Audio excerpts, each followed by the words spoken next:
तानाजी सावंत भैया, शिंदे साहेब भैया ही आमची शेतकऱ्याची मायबाप आहे. हे काहीतरी धाराशिव जिल्ह्यासाठी काहीतरी करणार आहे ती. ही मी बहीण एक म्हणून मागणं करते. आज शेतकऱ्याचे सगळं संसार तर पाण्यात गेल्यात, परत शेती गेली, सगळं गेल्या, जनावर गेल्यात, लहान लहान लेकराचं त्यांनी आसरू पुसायचं काम भरपूर तानाजी साहेबांनी केलेलं आहे. भरपूर धान्य धान्य म्हणा, कपडे लत्ता सगळ्याला पुरवलेलं आहे.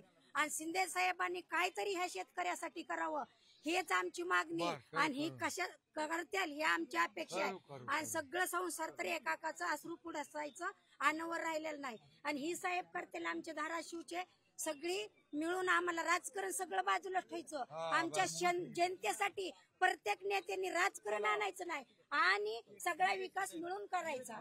एवढीच मागणी.